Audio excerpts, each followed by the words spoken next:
Урматтуу мекендештер, чет элдик мигранттар үчүн Россияда каттоого туруу милдеттүү. Документтерди таза жасаган жана ишеничтүү адистерди издеп жүрсөңүз, анда бизге кайрылыңыздар.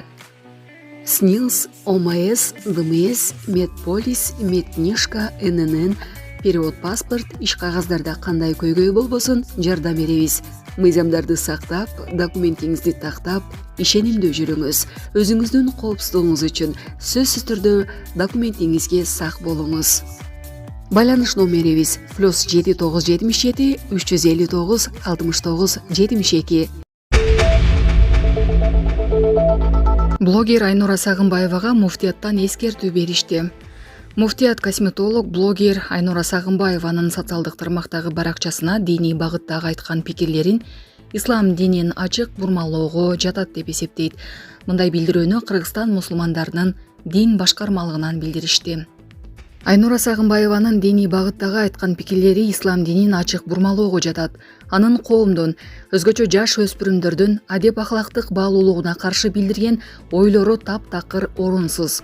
Сагынбаеванын ислам эрежелери жана нарк насил нормаларына туура келбеген пикирлери көпчүлүктү тынчсыздандырууда. Анткени кээ бир ойлору ыймандан ажыроого алып барат. Эгерде аталган жаран шарият негиздерине жана улуттук наркка сыйбаган субъективдүү ойлорун айтууну токтотпосо, тиешелүү органдарга кайрылууга мажбур болобуз дешет муфтияттан. Белгилесек, Айнура Сагынбаева социалдык тармактагы баракчалар аркылуу окурмандардан келген суроолорго видео форматта жооп берип келет.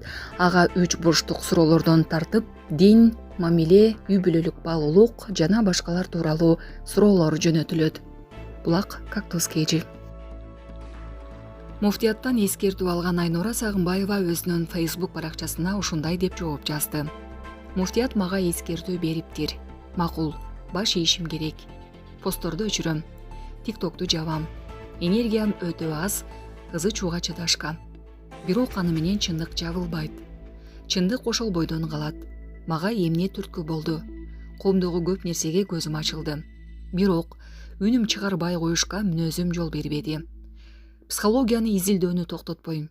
Эми мындан дагы катуу изилденем. Курандын дагы арабча оригиналын өзүм котортуп окуйм. Чынында менин оюм коомго ушунча таасирдүү, маанилүү экенин билген эмесмин. Таң калдым, кубандым, такшалдым, быштым. Тема эми точно жабылды. Барыңарга ийгилик. Бишкекте боди массаж деп интимдик жайды иштетип жүргөнгө шектүү кыз кармалды. Бишкекте көмүскө сойкукана уюштурууга шектелип 25 жаштагы жаран кырмалды. Бул тууралуу 1-май райондук ички иштер башкармалыгынан билдирди. Маалыматка ылайык, милицияга Панфилов көчөсүндө жайгашкан үйлөрдүн биринде боди массаждын атын жамынып, притон иштеп жаткандыгы тууралуу маалымат түшкөн. Аталган факты сойкулукка жана бузукулукка көмөктөшүү негизинде кылмыш иши козголгон. Көрсөтүлгөн даректе акчалай сыйлыкка интимдик кызмат көрсөтүлүп келгени белгилүү болду. Ошондой эле аталган көмүскө жайдын уюштуруучусу түшкөн сумманын 50% алып жүргөнү аныкталды деп айтылат маалыматта. Кылмыш ишин уюштурууга шектелип 1999 жылы туулган жаран кармалып, убактылуу кармоочу жайга киргизилген. Учурда тергөө иштери улантылып жатат. Булак Супер KG. Сонун жаңылык. Сиз билген жана ишенген Умбем клиникасы эми сизге дагы да болсо жакыныраак болду. Анткени бизде жаңы филиал ачылды. Андыктан келип, өзүңүздүн жана жакындарыңыздын ден соолугуна кам көрүшүңүздү сунуштайбыз. Биздин жогорку даражадагы дарыгерлер төмөндөгү адистиктер боюнча кабыл алат. Стоматология, гинекология, терапия, лор, хирургия, педиатрия, урология, УЗИ жана башка адистиктер. Лабораториялык анализдин 5000ден ашуун түрү алынат. Жогорку даражадагы стерилизациялоо. Биздин дарек ВДНХ метросу, Кондратюка көчөсү 2. Телефон номерибиз 8925 103 22 55. Кабыл алууга алдын ала жазылып келүүңүздөрдү суранабыз. Умбем клиникасы. Сиздин ден соолугуңуз, биздин камкордук.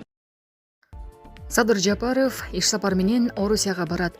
Президент Садыр Жапаров 8 майда Евразия экономикалык биримдигинин юбилейлик саммитине жана 9 майда Москва шаарында өтө турган жеңиш парадына катышат. Бул тууралуу президенттин администрациясынын тышкы саясат бөлүмүнүн башчысы Муратбек Азымбакиев билдирди. Жогорку Евразия экономикалык кеңештин отурумунун жүрүшүндө мамлекет башчысы 2025 жылга чейинки Евразия экономикалык интеграциясы өнүктүрүүнүн стратегиялык багыттарынын аткарылышынын жүрүшү жөнүндө 2023 жылдын жыйынтыктары боюнча жана 2023 жылга Евразия экономикалык биримдигинин эл аралык ишмердүүлүгүнүн негизги багыттарын ишке ашыруу жөнүндө баяндамаларды угушат. Бир катар маанилүү чечимдерди жана документтерди кабыл алуу, анын ичинде бир жагынан ЭИП жана ага мүчө мамлекеттер, экинчи жагынан Вьетнам социалисттик республикасынын ортосунда товарлардын жасалган жерин сертификациялоону жана верификациялоонун электрондук системасынын алкагында маалыматтарды электрондук алмашуу жөнүндө протоколдун долбоорун жактыруу пландаштырылууда. Андан тышкары Евразия экономикалык биримдигине 10 жыл медалын уюштуруу планда турат деп белгиледи Азымбакиев. Булак Супер KG. НАТО Украинадагы кырдаалга байланыштуу Орусияга кызыл сызыктарды белгиледи. НАТО өлкөлөрү Орусияга карата 2 кызыл сызык түзүштү. Алардын кесилиши айланыстын Украинадагы согушка аралашуусуна алып келиши мүмкүн. Италиянын Ла Репубблика гезити булактарына таянып жазгандай, биринчи кызыл сызык үчүнчү өлкөнүн түз же кыйыр кийлигишүүсү, мисалы Беларустун согушка түздөн-түз катышуу мүмкүндүгү. НАТО орус аскерлери Украинанын түндүк батышына бурулуш жасап, Киев менен Беларустун ортосунда коридор түзө алат деп кооптонууда. Экинчи кызыл сызык Польшага, Балтика өлкөлөрүнө каршы аскердик провокация же Молдовага кол салуу. НАТОнун аскерлерин Украинага жөнөтүү пландары жаңжалга үчүнчү тараптар аралашкан учурда акыркы чара катары талкууланууда. Белгилей кетсек, буга чейин Франциянын президенти Эммануэль Макрон The Economist басылмасына берген маегинде Орусия Украинаны жеңбеши керек деп айткан. Ал батыш аскерлерин жөнөтүү маселеси азырынча көтөрүлө электигин, бирок эгер орустар фронтту бузуп өтсө, анда Киевтен тиешелүү өтүнүч болсо, бул маселе көтөрүлүшү мүмкүн экенин баса белгиледи. Аскер жиберүүнү четке кагуу жаңылыштык болот деген Макрон, НАТО өлкөлөрү алгач Украинага танктарды жана учактарды берүүдөн баш тартканын, бирок кийинчерээк өз оюн өзгөрткөнүн кошумчалады. Булак Супер KG. Лавров Кэмерондун РФ аймагына соккуруу тууралуу сөзүнө комментарий берди. Дэвид Кэмерон өкүнгөн жок, мындай адамдарга ал сезим жат. Бул тууралуу Россиянын тышкы иштер министрлиги Сергей Лавров Улуу Британиянын тышкы иштер министрлигинин башчысынын билдирүүсүнө комментарий берип жазып жатканын РИА Новости жазды. Буга чейин Рейтер агенттиги Улуу Британиянын тышкы иштер министрлигинин башчысы Кэмерондун маегин жарыялаган. Анда ал Украина Лондон тарабынан жеткирилген курал менен Россиянын аймагына соккурууга укуктуу деген пикирин айткан. Көп өтпөй жаңылык өчүрүлүп, бир нече убакыттан кийин кайрадан ошол эле калыбында жарыяланган. Россиянын аймагындагы бардык буталарга сокку урарын айтты. Кэмерон өкүнгөн жок, мындай адамдарга ал сезим жат деген дипломат.